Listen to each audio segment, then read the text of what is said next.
All right, welcome to the Davy Fantasy Flex podcast, the PGA edition. It is sort of mid-January, so we had a couple good tournaments in Hawaii, and now we've moved back to the States on the West Coast, and we're going to talk the CareerBuilder Challenge. As usual, I'm joined by my co-hosts, Peter Jennings and Colin Davy. Guys, how's it going? Colin, what's up, man? Guys, how fun was it to have a real golf sweat for the first time in, August, September? I feel like it's been forever. I'm not counting our warm-up event earlier this year, but it was fun. It's really good to get back into the swing of things. It was nice to have some time off and just kind of being able to look at this whole thing with a new critical eye. I'm ready to tackle a lot more fun stuff in 2017. Pete, I don't know how you're feeling. I know you're always in the grind at 8 different sports, but I've got fresh legs for this one. I'm excited to get cracking again. How'd you feel about our first sweat this week? Yeah, I thought things went relatively well, and I was pleased with the guys last week. We talked pre-show. Harris English missed the cut by 1 stroke. That was really the only disappointment, but he was never not going to be in the lineup, so can't be disappointed about that. And certainly was fun to have a sweat and a cut, and Justin Thomas just basically taking over. So it's really interesting, and we have a decent field this week, and definitely an interesting format here for the PGA this week. Yeah, we'll definitely get into that. It's nice of Justin Thomas to take the week off so someone else can win. I mean, he's seriously. That is kind of 23 years old and just crushing. He bought a new custom Range Rover because he won so much, which is good for him. Oh, absolutely. Kind of shades of remember the Adam Scott's earlier run when we're just starting off this podcast about this time a year ago and just won everything in sight. Someone's got to do it early season. So again, it's actually consistent with everything. I'm never on the right side of Justin Thomas. Why would that be any different at the start of the year? And I'm sure he will save his exact moment to just mail it in and tank. Right. On him later on. When you roster him. That's what right, exactly. I mean, it's almost he's like Brendan Steele's understudy in that regard. Yeah, definitely interesting. He's been playing well, so definitely a guy to monitor. But a pretty good field this week. I don't want to touch on this too much just because I think we're still waiting on exactly what this is going to look like as far as scoring and everything else goes. But really exciting news because with the FanDuel DraftKings merger, I think there was a question for a while what fantasy golf was going to look like in the future. And just recently, FanDuel announced that they are going to offer a golf product. So Pete, I know you probably have thoughts on this, but we won't get into the nitty-gritty of it until we get firm details on scoring and strategy and stuff. But I think just a lot of excitement and looking forward to being able to continue to play fantasy golf. Oh, yeah. No, I think it'll be great. Definitely more offerings in fantasy golf is a good thing, and hoping it's a big growth sport for DFS this year. And, that's really the next big weekend now that football's kind of wrapping up is Masters weekend. So excited for that and definitely want to see more details. Yeah, Colin, any thoughts or just excitement on your end as well? I mean, I don't know what the final shape of the product is going to be. I'm happy that kind of the uncertainty is gone and, it was kind of 50-50 are they going to get rid of it or not. More golf is always, of course, better for everything that we're doing here. We're going to have twice as much to talk about. I'm really excited to see what kind of twists they're going to put on the DraftKings product and kind of see how it differentiates itself. But we will definitely have something, obviously ready to go. We have loads of data. We're able to adapt it to whatever format FanDuel have, and it'll be interesting to see how that plays out in the first couple rounds. But I am even more excited for Augusta. Hopefully, we can continue a streak of making millionaires off the Masters. We're 1 for 1 so far. That's right. Yeah, perfect. And now double the chances. I'm sure I don't know if FanDuel will run a millionaire maker or not, but one can only assume. So we got our odds doubled. So yeah, no, it's definitely exciting. So once we get firm details on scoring and all of that stuff, we will absolutely discuss that more. I think there's probably a lot to discuss as far as strategy goes and how you want to roster guys. So once we get more details, we'll definitely allocate some content and podcast stuff towards what that's going to look like. So to be continued on that. Let's dive right into this week's tournament, which is the CareerBuilder Challenge. It is in PGA. It's also been known as the Pop-Up Classic, Humana Challenge over the years. Now the CareerBuilder Challenge. These names sort of change every year, it feels like. Again, it's in California. It is unique, as Pete hinted just a little bit ago, in that it plays over 3 courses. There's two PGA courses, and then the La Quinta Country Club. These are all in California. All pretty long courses. They're all over 7,000 yards. Some of them being longer than the others. But Colin, I'm curious. I'll get to you. You do this course fit model. I'm curious, is it something that is going to be, should we just discount course fit just because there's three, or are they similar enough where we can extract some data points here? So I thought it was going to be the former, because you have three completely different courses, and the way that you'd expect it to shake out from a data perspective is if you had three completely different courses, you'd have three different styles, and so you'd kind of naturally see a weak course fit bubble up, and there's not kind of like a strong correlation with playing styles. We still do get a medium course fit even after all of these three courses. I've definitely seen weaker course fits off of kind of single track courses.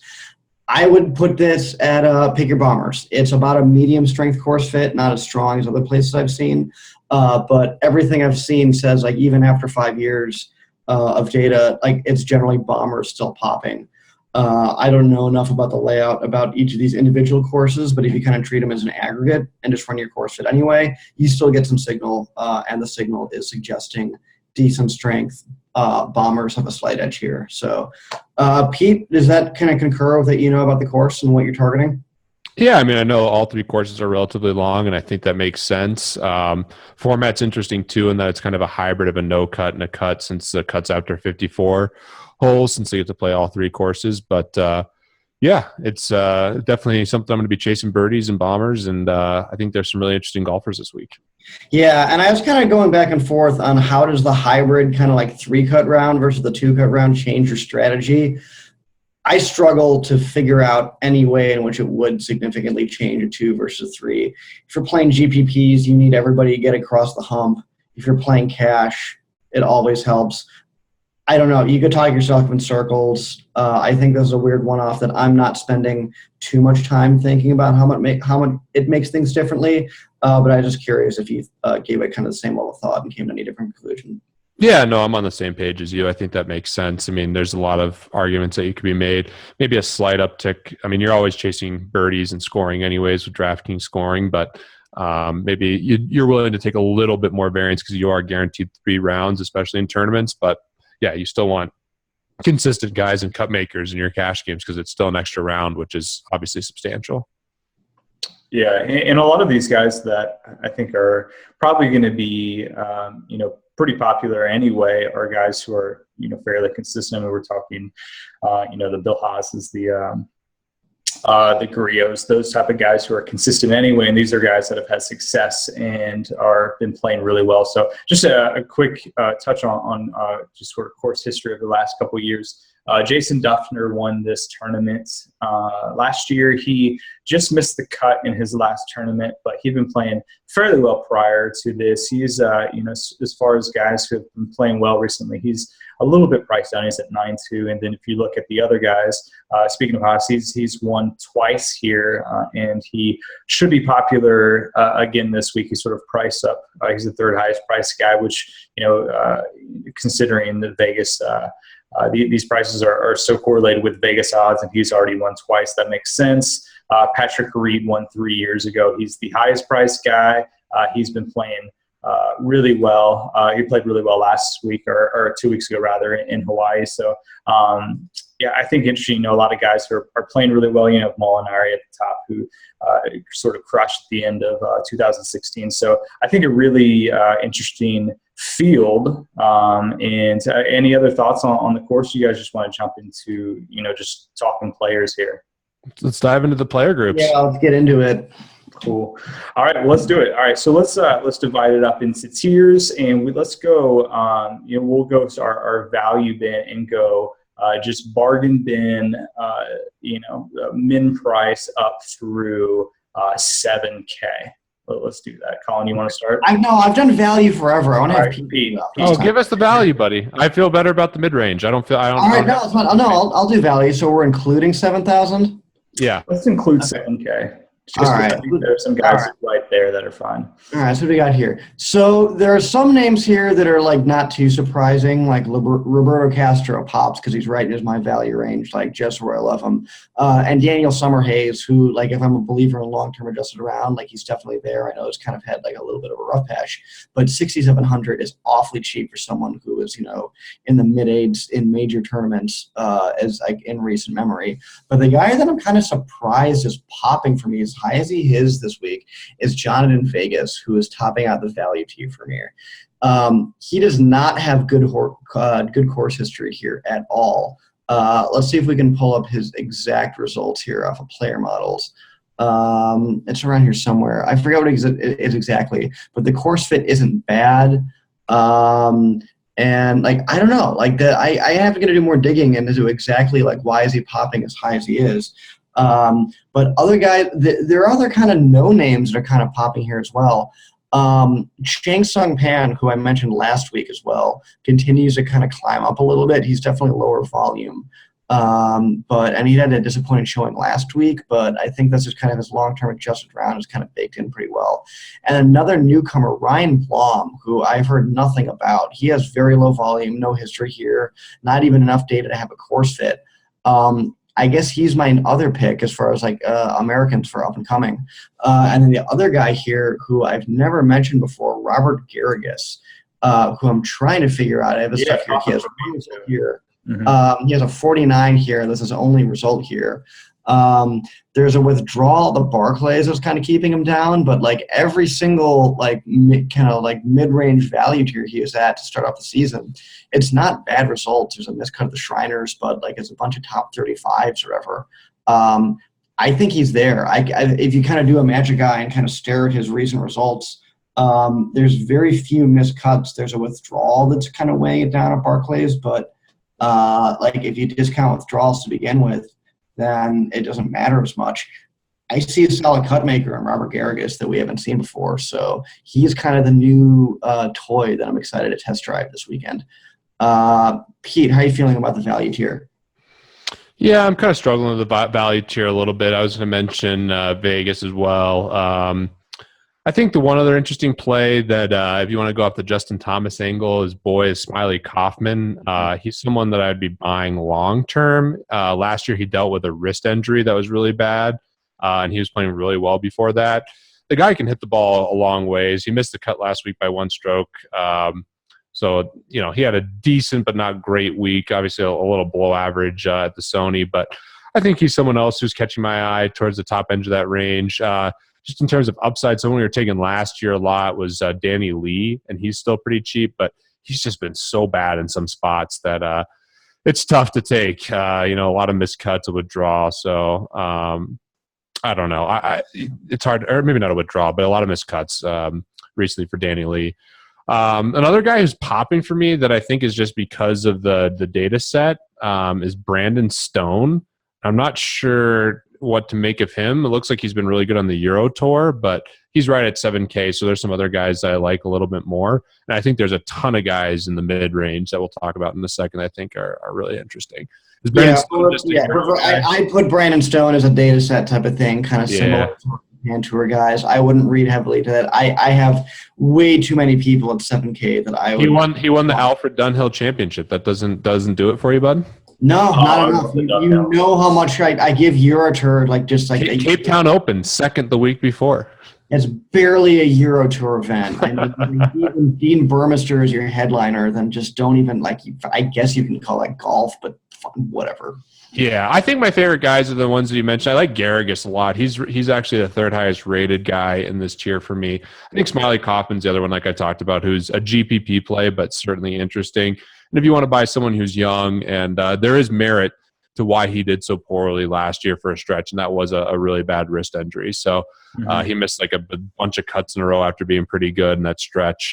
British, PGA, Travelers, Barclays. I mean, it's just awful.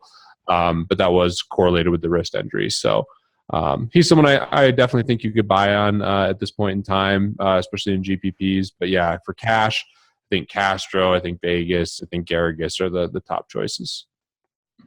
Fair enough. Yeah, I mean, just in terms of talent, if you're just looking at guys who are sort of price lower than what their talent indicates. I think Smiley sort of stands out the most, but Garius I think is popping for all of us certainly. If you just sort by driving distance, long-term or recent in our models, the top lot of guys are in the value bin. So, guys that you might want to take a look at. Obviously, those are data points, but I think interesting to look if you're just looking for low owned.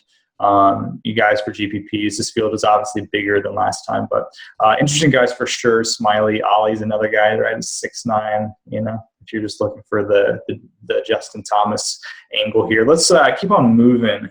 We'll do the mids here, which is going to be 7-1, and then Colin, I'll start with you. We'll go all the way up to we'll go up to 9-5, actually. I think that'll give us a good group here. So Russell Henley will be the last guy that we talk about. I already know you're going to start with Ches, who had that 61 in the last round. 1-1 for Ches, too. Yeah, Ches. I'm never not rooting for Ches. That's how I know the year's back in prime form. Ches is posting top 15s like it's his job. Let me guess. Let me guess who's at the top of Colin. Well, you're betting. I bet. So you got the mid tier, right? All right. I'll take the mid tier. I want the mid. Yeah, you can guess mine too, and you can just. And I'll guess. Okay, I'll take all your guys here. All right. Yeah. So. All right. At the top end of this range, I think you're going to like Brendan Steele, obviously. Although his price has come up, obviously you're going to like Brendan Steele, who I like. The next guy that I think is really a good play this week is Luke List. I think he's an awesome play. Definitely as the distance has been playing awesome lately. I played him some last year. He had some really nice showings like the Canadian Open, but then disappointed a couple times with miscuts. But I like the upside here of Luke List. His price has come up, but he's interesting. Curious your opinion on Webb Simpson after a big uptick in price. I probably won't be playing him because I like two guys below him a ton. Love Ryan Palmer this week and love Hudson Swafford. So I think Reevy's probably the cheapest guy in this tier that I think is really interesting. But I like him more in accuracy courses, although he does have the distance. But I love Swafford, love Palmer, love List, and love Steele. What about Glover for you, Pete? Yeah, Glover's popping my model. He's one of the guys towards the top, but the bad putting is just something that's every time you roster him, it's a pain. So I think he's intriguing. He's certainly rated really well, but I just struggle to take like the bottom 5% putters. So that's my challenge. And there's a couple guys here right above this range. I think Colin's going to be on as well. But if I had to guess, I would say his top-rated guy is going to be Steele. I'd say List and Swafford are probably right there, and then I'm hoping he likes Ryan Palmer too. Oh, the only one you missed there in that in the top 5 range is Russell Henley, which basically should have been a given. I mean, he's definitely, but you basically nailed the top. Brendan Steele is right at the top of this range, where he always seems to be, and I'm never on the right side of him. I had to do a double take because I actually have Swafford slightly above Palmer, and Swafford is a guy who's been way lower price for as long as he is. So I kind of did a double check and squinted the results. Would I take Swafford over Palmer heads up straight up at this point? And yeah, I would. I think this is a classic spot, especially in GPP, where Palmer always has these ownership surges. And I think this is a classic setup for Palmer to be incredibly higher owned. I do think Swafford will be lower owned. He was way lower owned last time. People haven't caught on. If I had to guess for the near future, I would buy Swafford over Palmer at this point, given what he's shown. And from an ownership perspective, it makes it a no-brainer. In terms of guys you mentioned otherwise, we were all on Simpson. Everybody was on Simpson last week, and he kind of didn't necessarily disappoint at 6,800. I think he was just way too cheap for that. 8,200 seems about fair for him. Other guys here that are kind of fair price that I could see taking flyer on are Scott Piercy and Kevin Kisner. We mentioned Piercy last time. Kisner had a strong showing. But the guy that I am mostly high on from kind of a value ownership nexus, and I wish I talked to him more about him last week, is Sean O'Hare. Because he can't seem to do anything to get his ownership up despite having decent results. I mean, he had a solid showing last week. And, I think his driving distance is fine for this course. He has a decent course history. I think I would take him straight up over Reevy at this point, especially given course fit. Reevy is not a bomber. You know how much I love him, but I think O'Hare is a better course fit. I think he's going to be lower owned. I take O'Hare over Reeve for that kind of mid-tier value spot if you want to go an ownership play. Yeah, he'll definitely be lower owned, so that's for sure. I mean, especially with Reeves, hole in one, like Pete said, and it had a 61 on Sunday last week, so obviously playing well right now. Pete, what are your thoughts on O'Hare? And then I'm curious your thoughts on the ownership breakdown between Palmer and Swafford. Palmer is just 100 more, so I mean, you're really not going to have to spend much to pivot either way, but both high in the models, but Palmer has slightly better Vegas odds here, so but he missed the cut last week, so it's sort of tough to figure out where ownership's going to break down between those two, who are obviously both good plays. Yeah, I mean, the miscut might bring it down a little bit, but yeah, I think Palmer will be more heavily owned. If you look at the long-term adjusted round, Palmer is still better than Swafford, but Swafford's recent form over a good stretch of time has been awesome. I mean, he hasn't missed a cut on his game log on FantasyLabs, and yeah, I love Swafford. I played him a ton last year, so I think ownership will lean more towards Palmer. I mean, he's not like a huge household name, but he's definitely more known than Swafford, but that'll probably change throughout the year. So, yeah, I'll probably go Swafford just because the leverage on the ownership. I love O'Hare. He's also popping, and anytime Colin's on someone like that, I think it makes a lot of sense if you need someone in that price range. You didn't hit on the list, but I imagine you really like him, Colin. Oh yeah, definitely. I thought I mentioned him and like that. I must have skipped over him. Yeah, I definitely there's no course history here, but he's definitely a bomber. He was low last time, and everybody's asking like, oh, well, is he worth it at that price? Like, has he shown enough? And I think the answer is definitively yes. It is a little weird to see him in the mid-8s, but I'd say he's earned it. I agree.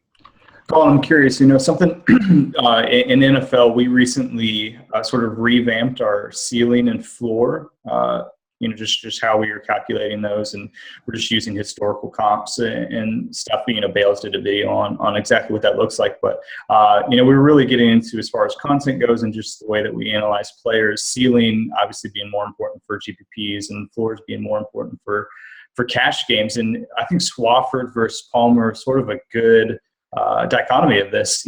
They're sort of interesting in price. Swafford has been so consistent, but if you look at his game log, there really hasn't been the elite top 10 finish that you're looking for in GPP. So I'm curious, what would you do with Swafford in tournaments? He's obviously going to be lower owned, but do you think he has the upside to, really be worth rostering in a large percentage of GPPs? So the part we skipped here is whether or not upside is actually important in GPPs. And I know that sounds like almost like a first take level hot take, but it's sort of like, well, why wouldn't it be? Because I think in golf especially, one is more predictable to bank around in lineup construction and roster construction than the other. When I did my super heavy lineup analysis project last summer where I looked on this exactly, the first pass analysis I had basically said that floor is more important than ceiling for constructing even GPP tournaments. And I could buy why that works because if the cut is a more of a predictable, repeatable skill than going off for a top 5 finish, I think in terms of long-term predictability, there's a narrative around all you can do is pick cut makers and hope that they all go off, and that's more predictable than just finding people with upside. Because there's nothing saying that floor and ceiling are equally predictable in both directions. I think that's true in something like NBA, maybe even NFL, where if you kind of look at actual minus or versus expected, you get a nice normal distribution. It breaks evenly on both sides. But golf is so unique with this miscut aspect that it's not like any other sport. So I would caution you against maybe bringing in it's just like NFL. It's a different animal. Everything I've seen and I think after we play this DFS golf, everybody kind of knows intuitively it is a different animal and your rules don't necessarily apply. And I think there is some data to back that up. That's where I'm at right now. That is subject to change. Obviously, we're going to do I think we have some plans to do a lot more heavy lineup analysis here, but that's where I'm at in terms of trying to build rosters for GPPs. If I could guarantee you that Palmer and Swafford would have identical ownership and would be at identical scores going into Saturday and Sunday, who would you roster? that's a good question. Like, I think I just reject the premise outright. That guarantee does not exist in golf. So it is a fun thought exercise. I don't want to be too dismissive. Just No, I hear you. But like I can't even meet you halfway because I don't even want to traffic in hypotheticals like that. Like it doesn't help me to think about that from a practical perspective because back here in reality, we still don't know who's going to make the cut and like whether or not that's a predictable skill. I'm sorry, I can't. It's a cop-out answer, I know, but I have to do what data says I should do. I respect that. All right, let's move into the top tier here. Who it's pretty loaded actually. If we're just looking at previous winners, Patrick Reed obviously won this tournament a couple years ago. Haas has 2 wins. Mickelson is sort of right between them in price point. He's I think he's questionable to play. I think we could say he's currently in the field, but he's recovering from this sports hernia surgery that he had in the fall. So in the field, but I would definitely keep monitors on that if you're going to roster him because there seems to be some speculation that he may not stay in the field. Molinari, might have been playing the best out of any of these guys, and then we go down to fan favorites or podcast favorites, Grillo and Rahm, and down to Duffner, who won last year. So I can't even keep track whose turn it is. Is it Colin? Is it you? Yeah, Colin. Yeah, it's Take it away, buddy. Yeah, finish it up. I have Mickelson here as a top-rated player. There's so much uncertainty around him. Like, I mean, even beyond, like, we never get, like, injury, like, game time decision. Like, this is almost like playing NBA where, like, there's a confirmed game time decision for a golfer. I think there's just so much uncertainty around it that, like, I'd just be too queasy around it. But for whatever it's worth, he is my top-rated guy. After that, I have just it's kind of a wash in terms of, like, just projected output between Howell, Rahm, and Reed. And 2 of those are definitely cheaper than the third. I am torn on what Howell's ownership is going to be because he was massively owned last week, but a lot of that is course history and it's $7,800 price. I don't know how much that'll carry over. Rahm, I can basically pencil in for 25 to 30% ownership every single week. He seems to be a fan favorite.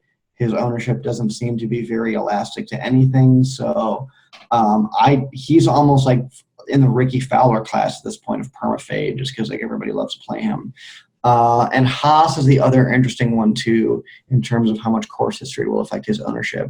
But like, yeah, if I was going cash, like I'd probably I like Howell, and at this point Rahm has a decent enough volume. I'd probably go Howell and Rahm if I ever wanted to capitalize on a high-end volume. Mm-hmm. After that, I think maybe a sneakier play, and this is even going to play for GPPs as well, would be Jimmy Lovemark, who had a strong finish. We definitely talked him up. Pete, I think you were on him last week as well. And he fit the course for sure. He's a bomber. He's got a pretty solid course history here. And under 10K, I don't know. I can't talk myself into any of the over 10K guys except for ownership reasons. And I'm not even sure that any of them are decent ownership plays, given that Reed's popular, Haas has won this thing, and I made Paul Casey's the only ownership to priced out play that I could think of, given that they missed the cut last time. So I'm leaning lower on this time. Pete, where are you at?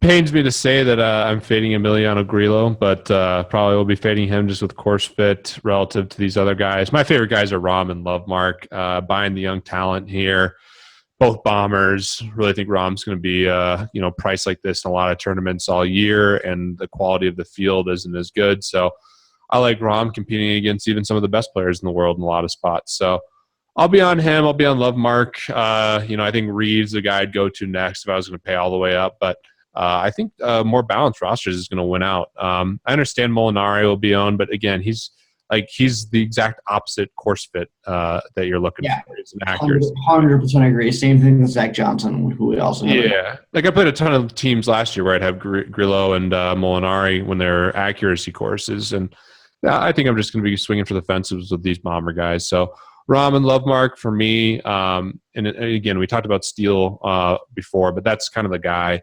Those are the 9K guys I really like this week. So that's where I'm at. Mickelson's definitely too risky at this point. Definitely pay attention to the news there because I guess it could be a GPP play. But yeah, there's withdrawal risk. There's a lot of stuff going on. So pay attention to that. Pete, if I said that Grillo was the safest guy in the field, would you disagree with that? No, he's so good, so consistent. So, I mean, but that's what I'm saying. Would you roster him? I mean, if we're saying he's the safest guy in the field, I mean, if you look at his logs, I mean, he's like between the top. So good. Yeah, no, I know. At that point, it's like it almost doesn't matter whether he's a distance guy, Yeah, no, I understand that, and I can get behind it. I mean, I wouldn't hate it. It just give me the guys that have more upside here, especially this was a cut after 36. Maybe I would be more willing to do that, but again, the hybrid format, I think I'm willing to take a little more risk because they're rating out. I mean, just in terms of rating, like Rahm is crushing all these guys for me. He's number one by far based on what I currently have, but I do think that. Grillo would make some sense, especially if there was a cut after 36 holes. But yeah, I'm going to chase the distance a little bit more and hope he actually doesn't do great so we can take him again soon. I mean, that's my guy this year. I'm definitely really high on him. But just, same reason I don't like Molinari as much. He's an accuracy guy. Yeah, that's definitely. We really should have done almost like a futures bet, like pick your young talent, pick your long term, like almost like. Yeah, and I love Rahm too, and Rahm's cheaper. Those are my guys. Last year at the end, I was on DeChambeau to start like a total donkey. I was on Rahm and Grillo at the very end. I mean, like I can't not. It's just like remember that time you're a donkey. I can't not always bring it up anyway. Yeah, no, the DeChambeau thing is just beyond tilting. Cobra did announce. Once he changes his wedges, he'll be fine. Yeah, no, I'll buy that. And he's doing all this weird stuff with putting. I mean, he was a great story, and I'm really intrigued by, someone like that coming into the game and attacking it from strictly like an analytics and, much more scientific approach. I think that's definitely something we'll see more and more in sports, but just was not the right time with DeChambeau. Yeah, that's fair. I mean, this top tier here is just so intriguing. I mean, even guys who we talked about Reed and Haas and obviously Duffner who have won in the past, but even Mickelson has won twice. But even guys who haven't won recently. I mean, we're looking at Paul Casey and Colin. You mentioned Howell as far as course history might not be quite as strong, but these guys both have second place finishes. I mean, Palmer was in second place a couple years ago. The year before that, Howell went to a playoff. I mean, so when you're getting sort of when you're just one stroke off or in a playoff, I mean, what's the difference between winning and being in second place? I mean, there probably is a data difference, but I mean, at that point, all of these guys, I think, are a strong place, which makes this week particularly interesting, just because you could probably make a case for just about all of these guys. I mean, I think there are some inferior plays like Zach Johnson and probably Duffner with his ownership, but definitely intriguing. So Pete, on that note, we'll finish off before we hit our picks. What are your thoughts on ownership? Who do you think will be the highest owned of this group? I think Rahm will probably end up being pretty heavily owned in this group. I think Patrick Reed is probably the best bet if I had to pick one. Yeah, I agree with Reed. Yeah, I think Rahm, as the week goes on, will garner a lot of attention. But did anyone pick Justin Thomas last week? Did we just miss him last week? Who did someone take? No, none of us were on Thomas. Who took? Someone took Jimmy Walker over Thomas when we were doing the top of the studs. I think so. Yeah, I don't think that. I think we talked about Thomas being sort of intriguing with his talent. I mean, I remember talking about. We just said he was intriguing, 23 talent guy, just won a tournament, but I don't think we foresaw the destroying for 2 weeks in a row. Yeah. I think it was Spieth, Matsuyama, and Casey. I think. I just pulled something. I just pulled up the live Pinnacle odds. The current favorite right now on Pinnacle is Bill Haas. Fair. That's interesting. I did see, Justin Thomas, obviously, after winning two, his Masters odds shot up like crazy. Did you see those? Oh, yeah, that was that was great value if you got him before the year. I think, I think Palmer will actually probably, he has to hit top 5 ownership. He definitely hit some 40%ers occasionally and, definitely cash games for sure. Mm-hmm. I'd put him as high on for sure. I just thought 2017 is the year I finally put an effort on understanding ownership. data stuff leans way cash heavy, but like I really want to finally try to start tackling game theory from a data perspective and kind of thinking more critically about ownership. That's what I'm most excited about 2017, and get the ball rolling on this and try to get some more informed opinions. Yeah.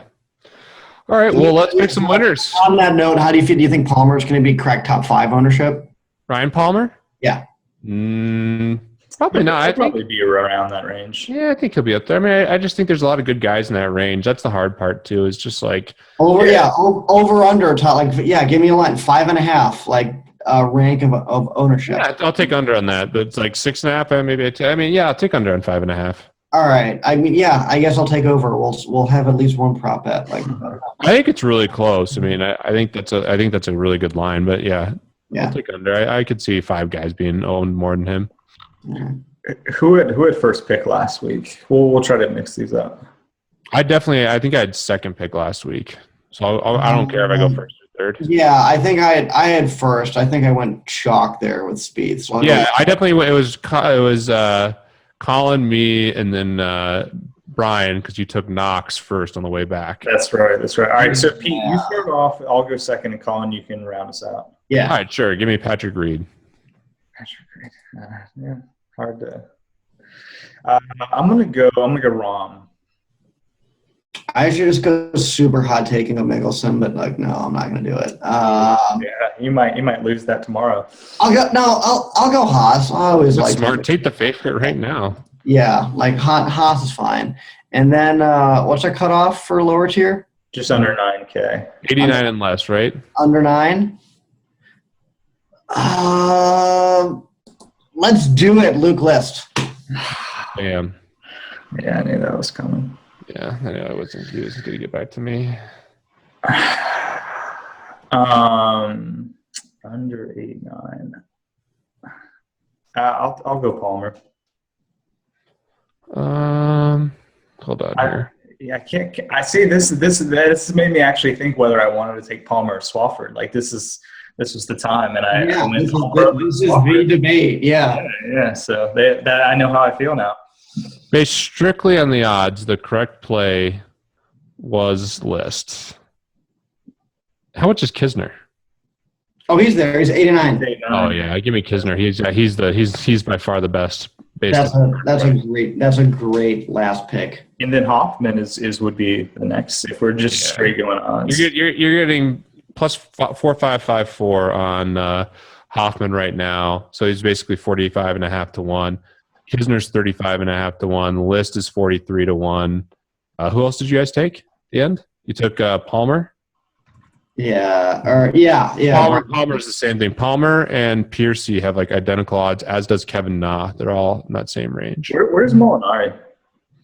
Molinari's up there. I mean, he's 28 to 1, 28.5 to 1. I mean, Rahm is 27.5. Casey's 28.5. I mean, it's all really close. The best odds of all those guys is Love Mark, actually.